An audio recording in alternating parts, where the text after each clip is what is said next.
Evet, tekrardan merhabalar, hoş geldiniz. Beşinci dersimiz değil mi bugün? Beşinci dersimizi başlıyoruz arkadaşlar. Evet. Sayfa kaç? Sayfa 27 arkadaşlar. 27. Bugün sizlerle birlikte sayıları öğreneceğiz. Sayılar ne demek? Sonlar. Sonlar, rakamlar. Sonlar. Evet arkadaşlar. Demek sonlar turk tilida ham ikki guruhga bo'linadi. Tartib raqamlar va sanoq raqamlarga bo'linadi. Ha? Misol sanoq raqamlar 1, 2, 3, 4 qilib sanab ketadigan bo'lsak, tartib raqamlar birinchi, ikkinchi, uchinchi, to'rtinchi qilib sanaydigan raqamlar hisoblanadi. Xo'p, turk tilida raqamlar o'rganish, raqamlar mavzusi unchalik ham qiyin emas.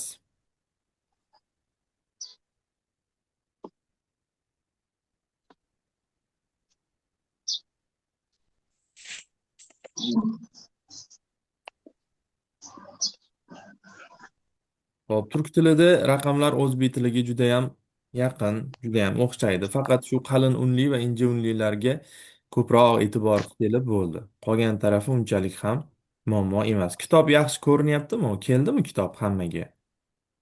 Evet. Doğru hocam. Mhm. Evet. Hop. Hı?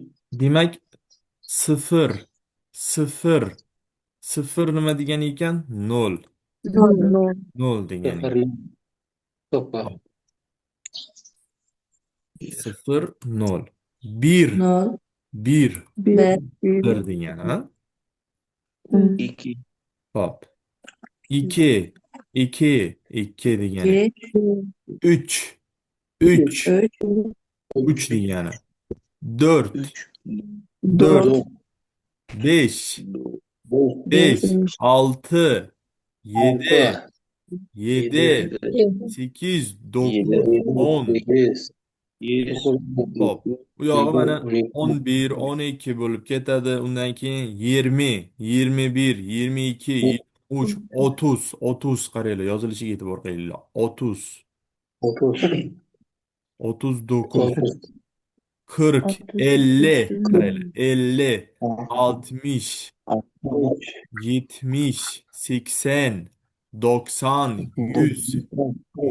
123. E'tibor qilinglar shu yeriga. 100 degan gap yo'q.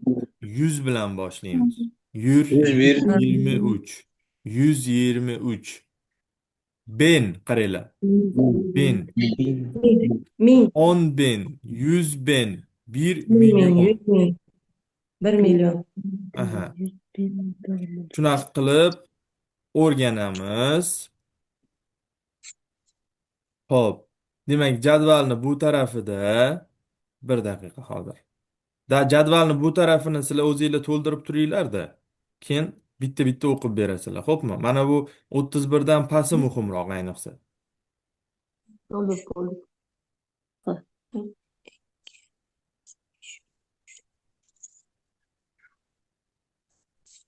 Anlıyorum.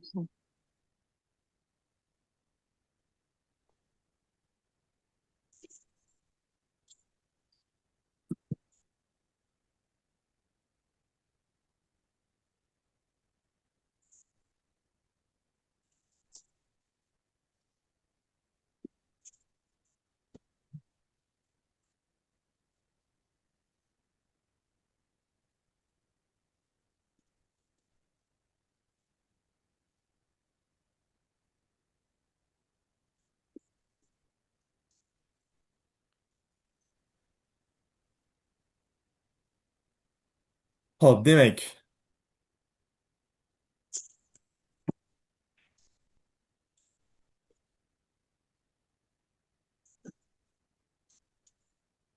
32. Bu necha degani? 32. 32. 13. 32. Demak, 13 degani. 42. Necha? 42. 503. Beş yüz. 503, 503. 3. 1020. Bir ming besh yigirma. ha 1020. Bir Qaranglar, 1020. 1020 deyish yo'q, ming deb boshlaydi. bin yigirma. Ming yigirma. Hı? Bin yigirma. 1020, 9, Hop, To'qqiz. To'qqiz. 81. 81. 81. Hop, 31. Keyingisi qaranglar, 980 bo'ladi. 880. Hı. 980. Ben 900. qo'yilmaydi sizda. 980 ga nimaga ben qo'yish kerak? Mingdan Bu hali mingga yetib bormayapti-ku. 981 mansub, bir yo'q-ku. Bo'ldi, bo'ldi. 980. 80. Hop, keyingisi 16. 22. 22, 84. 22. 2. 84. 4. 84. 4. Shunaqa. Ho'p, bu raqamlar biz uchun cho'ta emas menimcha, chunki biza o'zi deyarli bizani raqamlarimiz bilan bir xil. Yani bir Ko'pchilik. Ha, ya'ni biz unaqa qiynalmaymiz buni o'rganishga. Misol uchun ruslar rus tilida boshqacha sanaydi. Ular turk tilida raqamlarni o'rgansa qiynalishadi. Inglizlar boshqacha sanaydi, ular raqamlarni o'rgansa qiynalishadi. Arablar turkcha o'rganganda raqamlarni o'rgansa qiynalishadi. Biza deylik mana 5 minut, 10 minutda hal qilib tashlaymiz. Chunki e, deyarli bizani raqamlarga o'xshash bir xil, faqatgina shu qalin unli, inja unlilariga e'tibor qaratsak, shu yozilish shakllarini bir ko'zimiz bilan kopiya qilib olsak, qolgani qulay. To'g'rimi? Bu endi raqamlarni yozilishini ham, deylik, ba'zi bir raqamlarni talaffuzini ham biz raqamlar bilan ishlash jarayonida ishlab o'rganib ketamiz. Tushunarli bo'ldimi? Xo'p, kelinglar, raqamlar bilan bog'liq ozgina mashg'ulot qilamiz. Endi raqam bilan bog'liq mashg'ulotni qanaqa aytish, o'rganishning eng yaxshi yo'llaridan biri tug'ilgan yilimizni aytish, to'g'rimi? E, Masalan, kaç yaşındasın? Kaç yaşındasın? Nima degani? Necha? Ha, ha. Kaç yaşındasın? Necha yoshdasan? Hop, misol uchun 28 yaşındayım, 30 yaşındayım, 80 yaşındayım, 38 yaşındayım. 120 yaşındayım. Misol uchun mana shunaqa qilib yoshinglarni aytsanglar bo'ladi. Yoki qaranglar, 1991 yılında doğdum. 1982 yılında doğdum. Ee, Yoki mana bunaqa qilib aytsa ham bo'ladi. Doğum tarihim 29 Aralık 1998. Qaranglar, tug'ilgan yilim. Bu rasmiy aytish usuli. Doğum tarihim 29 Aralık 1998. Ya'ni 29 dekabr 1998 yil degan. Xo'p, kelinglar, shu narsani yozaman, keyin hamma shunga qarab o'zinikini aytadi. Tushunarlimi? Evet. Xo'p.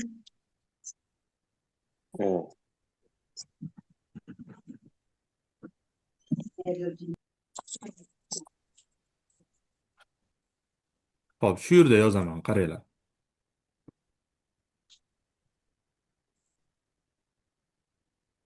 Doğum tarihim, doğum tarihim. Hop, mana bu yangi keladiganlarchi, mana kechroq qo'shilishadi, keyin ularni qabul qilishimga ham ozgina vaqtni olaveradi. Doğum tarihim 29 ara 29 hop, Aralık 1998. Hop.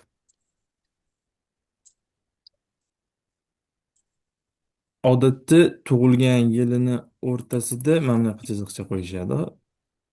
Endi muhim narsa emas u. Buni yoqib ketaylik mayli. Bizga ko'rinmayapti yozganingiz. Ko'rinmayaptimi?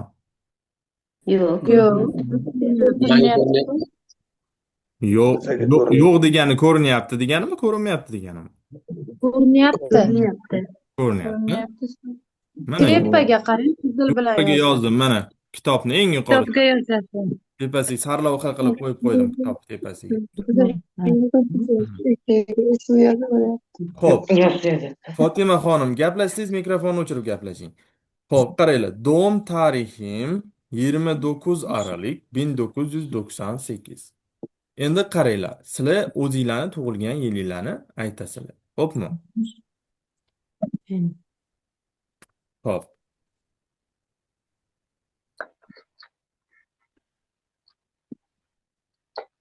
İgamberdi Bey, merhabalar.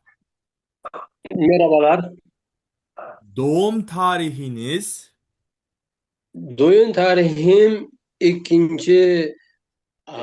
April'de nima deydi? Nisan. Nisan. Nisan. Nisan. Nima ekan? Nisan. Nisan? Evet. Nima Nisan. Uni men yozdiraman oylarni. Hozircha shunday san deb aytib turing.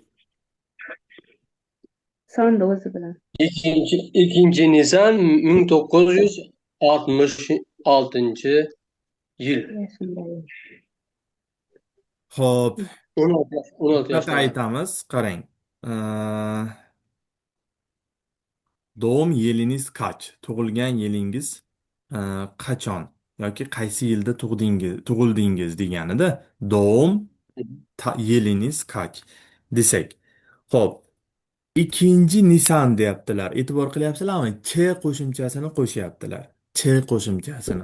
Biza o'zbek tilida mana 1 Aprel, 10 Aprel, 1 May, 20 May yoki 30 iyun mana shunaqa qilib aytamiz, ch qo'shimchasini qo'shib aytamiz. Lekin turklar ch qo'shimchasini qo'shmasdan aytadi. Tushunarlimi? Demak, 2 Nisan 1900 2 Nisan 1966. 60. 2 Nisan 1960. 2 Nisan Hop. 1960. 960 yilinde doğdum. Agarca to'liq aytamansiz. Yilinde 60 yılında doğdum. doğdum. Mhm. 2 Nisan 2001 yilinde 1900 doğdum. Misol uchun. Hop. 2 Nisan 1966 yılında doğdum. Yilinde doğdum. Bunaqa desangizam bo'ladi. Yılında doğdum. Ha. Hop. Davom etamiz. Najmiddinova. Muxlisa Najmiddinova. Doğum yiliniz kaç? Selamun aleyküm hocam. Benim Aleykümselam. doğum tarihim 25 Haziran 1993. 1993. Peki Dilbar Akmalovna. Merhabalar. Merhaba hocam. Doğum yiliniz kaç? Doğum tarihim 12 Eylül 1994. 12 Eylül 1994. Judayam yaxshi. Hop. Yusupov Sunnat Bey. Ana mikrofoningiz yopiq ekan. Ustiga bossangiz ochiladi. Ekranni pastki burchagi chap tarafda mikrofonning rasmi bor. Ha, ana ochildi. Merhabalar. Oyda bilmayman-da. 3 Aha. fevral oyida bilmadim-da. Şubat. 3 Şubat. Şubat. Ben 184. Ha, 3 Şubat 1984, değil mi? Tur. Ha, 1984 4. yılında doğdum. Güzel. Güzel Sünnet Bey. Peki devam ediyoruz. Arkadaşlar kim doğum tarihini anlatmak istiyor? Dilzoda G'ayibova. Merhabalar. Merhabalar. Tug'um tarixim 28 Şubat 1979 yılında. 1979 79 yılında. yılında doğdum. Peki, Güzel Erkinova. Erkinovna. Pardon. Merhabalar hocam. Merhabalar. Benim doğum tarihim 9 Temmuz. Ben 81 yılında doğdum. 81. Birinci yanlış. 81 yılında doğdum. Evet. Peki, güzel. Xo'p, demak tushunarli bo'ldi. Qolganlar aytmaganlar ham o'rganib ol. Xo'p, Uljan Embergenova aytsinlar. Merhaba, Merhabalar. benim doğum tarihim 24 Şubat 1987 yılında doğdum. 1982, değil mi? 2. Güzel. Xo'p, demak tushunarli bo'ldimi hammaga? Evet.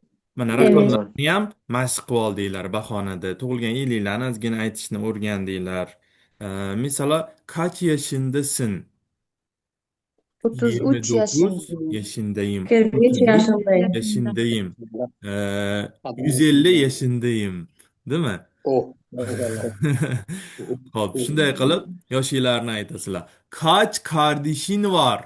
Kaç kardeşin var? Nechta aka, singil, opa, ukang bor degan ma'noda keladi. 4 kardeşim var. 2 kardeşim var. 1 kardeşim var. Qaranglar, raqamlar bilan bog'liq narsalarni sekin-sekin aytishni boshladik. To'g'rimi? Xo'p, Evet. davom etamiz endi. Davom etamiz. Xo'p, endi qaranglar, raqamlar biz hozir sanoqda ishlatiladigan sonlarni o'rgandik. Endi tartib raqamlarini o'rganamiz. Birinchi, ikkinchi, uchinchi kabi.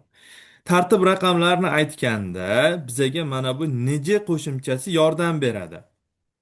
Ya'ni bizda ham bor-ku, birinchi, ikkinchi deymiz. Ularda qaranglar, mana neji, neji, neju, neju kabi mana bu to'rtlik qo'shimchalar sistemasidan olinar ekan.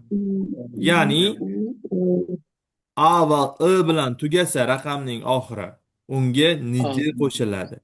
E va I bilan tugasa neji qo'shiladi. O va U bilan tugasa neju qo'shiladi. I va I bilan tugasa I, neju, I, neju qo'shiladi. Xo'p, endi qaranglar. Mana bu qo'shimchalar, mana bu qo'shimchalar bu yerda ko'rsatilgan, qaranglar. Birinchi, qarang, inji qo'shilyapti. Ko'rdinglarmi? Birinchi. Bu yerda nima bo'ldi? Nima qo'shimcha ortdi, harf ortdi, qaranglar. Mana shu diqqat qiladigan joyinglar. Ozginagina shu qo'shimcha qo'shishdagi salgina farqli joylari bor. Qaranglar, e'tibor qilamiz. Shu yerda bir so'zidan keyin necha qo'shimchasi o'rtasida bitta i yana ortyapti. Ko'rdinglarmi? Ha. Bitta i yana ortyapti. Nima uchun? Bir Undosh harfli. undosh harf bilan tugagani uchun ikkita undoshni yonma-yon yozib qo'ymaylik deb yonma-yon yozsa ba'zi o'rinlarda keladi undoshlar yonma-yon. Lekin bu yerda mana bitta i ortyapti. Ya'ni bir necha qo'shimchasi orasida bitta i ortyapti.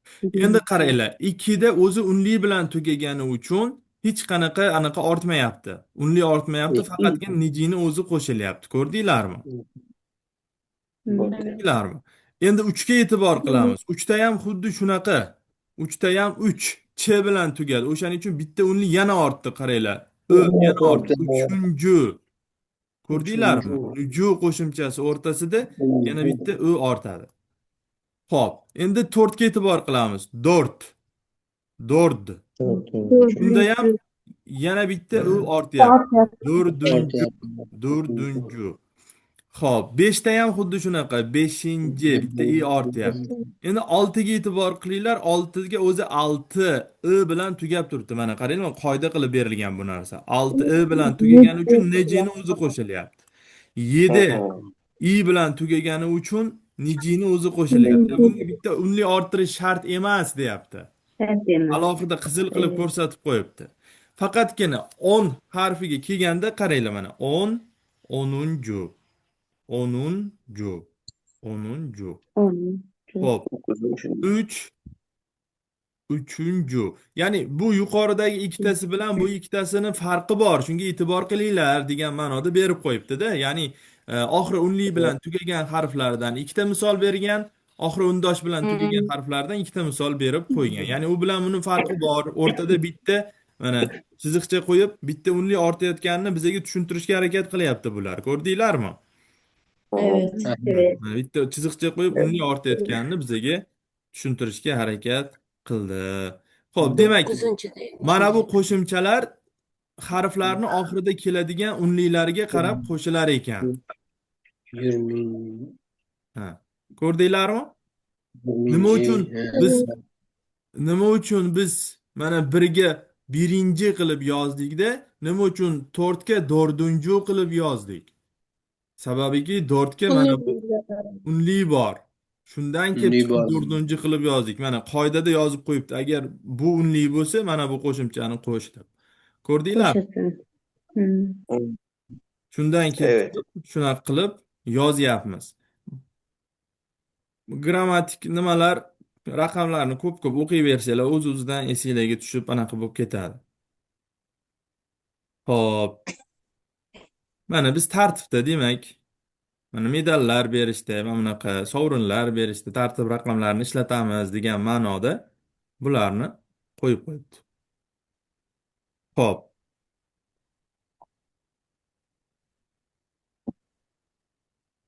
E'tibor qilinglar, mana bu yerda bizga topshiriq bor. Buni men eshitiladigan audio variantini sizlarga tashab qo'yaman.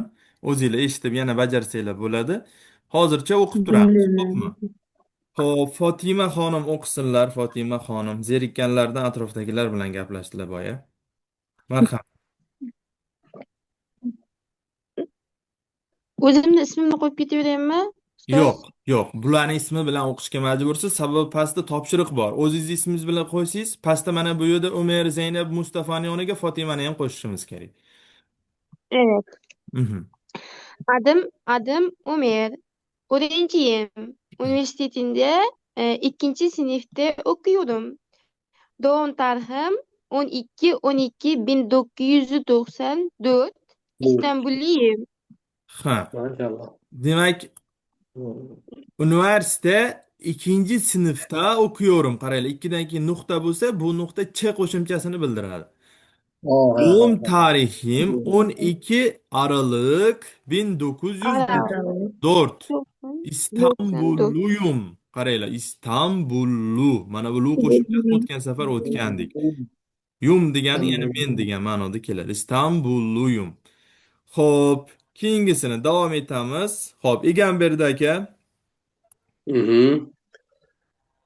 Adım soyadım Zeynep Gürter. Veteriner. Veterinerim. Maşallah. Mhm. Veterinerim. Doğum tarihim 08 Ya, 08 8 deb ketaylik. 08 Xo'p, Aralık 18 qarang. 18 8-oy qaysi oy bo'ladi? Avgust bo'ladi. Avgustos bo'ladi. 08 deysiz shart emas. 0 yo'q turklarda, 0 bo'ladi. Lekin aytish shart emas. 8 Avgustos. 8 Ağustos Endi u yog'ini o'zi 1992.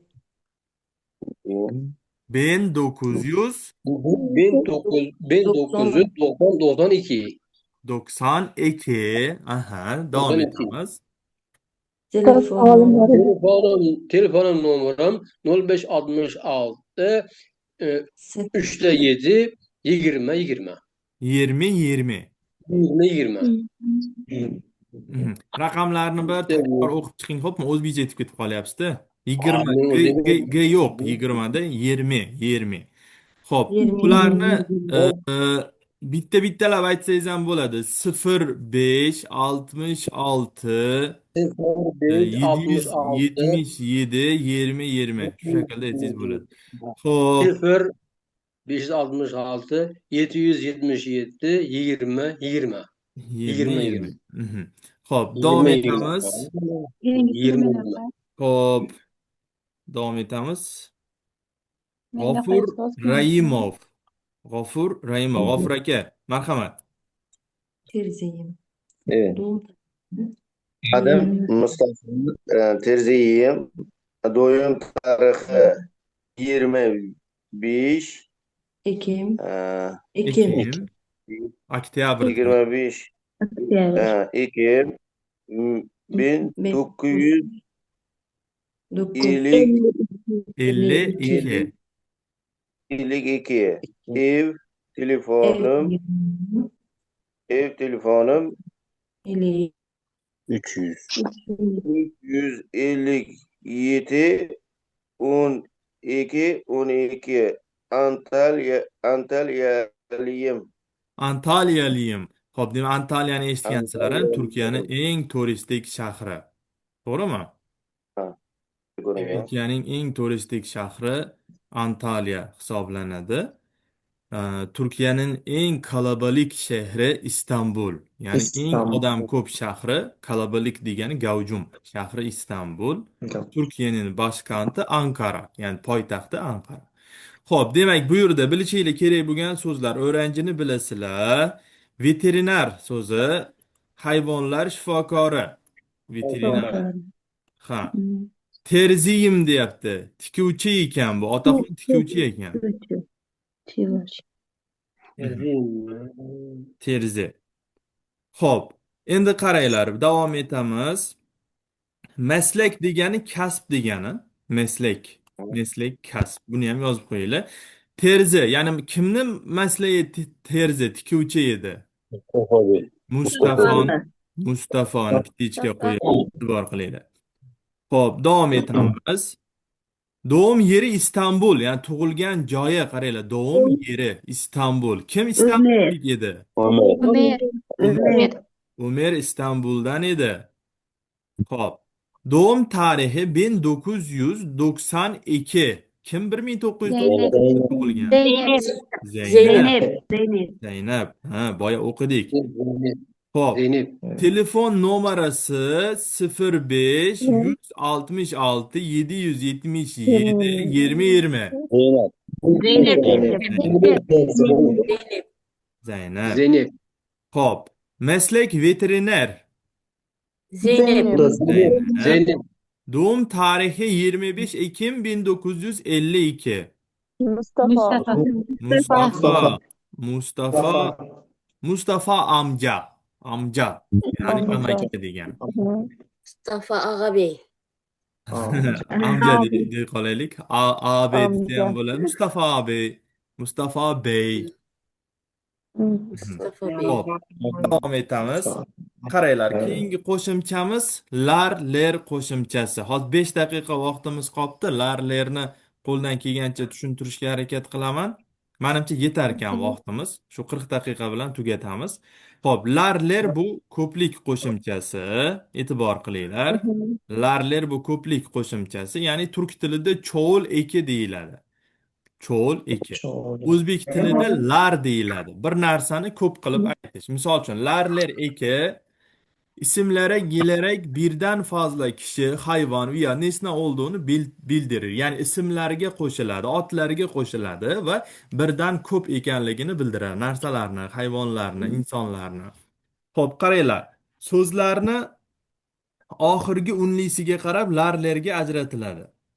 Demak, so'zni oxirida qalin unlilar kelsa, a, I, o, u kelsa, lar qo'shimchasi qo'shiladi. Agar ince unlilar kelsa, i, ö, ö kelsa, ler qo'shimchasi qo'shiladi. Tushunarlimi? Bitta bir xil yozilibdimi? Evet. Tamam. Qayerda bir xil yozilgan? Iyo, uzr Yo'q, dilerim. Men yo, sen geometriyaga ikki e'tibor xil berib qo'yibdim. Bir xil Ha, emas. uzr. Просто Yo, ikki xil yozilgan. ko'pligi yozilmagan. Hop, kichik ko'rinyaptimi yoki? To'g'ri, yaxshi. Ko'rinyapti. Yo, ko'rinyapti. Oho. Oh, vaqtimiz kam edi, shu narsalar kerak emas. Xo'p, davom etamiz. Qaranglar, demak, formulasini berib qo'yibdi. Buni hozir bilib oldik. Birinchi ot keladi, otlarga qo'shiladi. Larler qo'shimchasi. Bu cho'l ism, ya'ni cho'l eki, ya'ni ko'plik qo'shimchasi deb nomlanadi. Xo'p, buyuk unli uyumi qurolina göre kullanılır deyapti. Buyuk unli uyumi nima deganini keyingi darslarda tushuntirib beraman. Xo'p, endi qaranglar, misollarda ko'rib chiqamiz. Misol uchun kitob, kitoblar. Ko'rdinglarmi? Nima uchun lar qo'shdik? Oxiri a bilan tugagani uchun, oxirida a unlisi borligi uchun. Keyingisi araba, arabalar. Arabalar. Oxirida a borligi uchun lar qo'shdik. Çocuk, çocuklar. Yani oxirida u borligi uchun lar qo'shdik. Mana bu qoidaga ko'ra bo'lyapti. Ko'rdinglar? Hop, oxiri qaranglar. Ev. Evga evler. Nima uchun ler qo'shdik? Mana bu E kelgani qo'shildi uchun. bo'lgan. Hop. Kalem kalemler. Gül güller. Öğrenci öğrenciler. Göz gözler. Ko'rdinglarmi? Demak, qalin unli bilan kelsa lar, ince unli bilan kelsa ler qo'shamiz. Hop, mikrofonlarni o'chirib turamiz. Davom etamiz. Qaranglar, istisno so'zlar bor. Istisno so'zlar, ya'ni qoidaga bo'ysunmaydigan so'zlar bor. Bularga mana hayal oxiri a bilan tugadi, lekin hayallar. Soat oxiri a bilan tugadi, lekin soatlar. Siyohat, mana sayohat degani siyohat oxiri a bilan tugadi, lekin siyohatlar. Hilal, hilaller. E'tibor qilinglar. Hilal, hilaller. Alkol, alkoller. Rol, roller. Mana Egamber'dagi ko'p ishlatish mumkin rol so'zini. Roller. Rollarim deya olmaysizda. Rollerim deysiz. Gol, goller. Futbolda gol bo'ladi-ku. Festival, festivaller. Terminal, terminaller. Metal, metaller. Mineral, mineraller. Santral, santraller. Ideal, idealler. Oral, oraller. Bu so'zlar o'zi deyarli kam ishlatiladigan so'zlar. Shunday bo'lsa ham shu so'zlar bor. Istisno so'zlar mana shular asosan. Unaqa ko'p emas. Ko'rdinglar-a? Xo'p. Demak, bu kelimalar çoğu yabancı kökenlidir. Ya'ni bu so'zlar asli kelib chiqishi chet eldan kirib kelgan so'zlar. Bu sababdan yuqoridagi qoidaga bo'ysunmaydi, deyapti. Bularni eng to'g'ri o'rganishni usuli shu so'zlarni 3-4 marta yaxshilab o'qib chiqinglar, yodlanadiganlarni yodlab olinglar va o'sha shaklda qo'llanglar. Bu qoidaga bo'ysunmaydi. Ya'ni qoidaga bo'ysunmagandan keyin nima qilish kerak? Bo'ysunmagan holatida o'rganib olish kerak. Bo'ldi. Tushunarlimi? Bu so'zlarni qoidaga bo'ysunmaslikni biz bilishimiz kerak shu. Xo'p, demak, bu yerda uyga vazifa qilib shu kitobni birinchi unitini to'liq tugatib kelish bo'ladi. Test bor, testlarni ham tugatish bo'ladi. 31-betgacha to'liq tugatib kelasizlar. 31-betni ham. Darsimiz tugadi, vaqtimiz salgina oxirida tig'iz bo'ldi. Görüşmek üzere dostlar. Vaqtimiz tugadi, o'chadi hozir Zoom. Güle güle. Güle güle. Teşekkürler. Teşekkür ederim.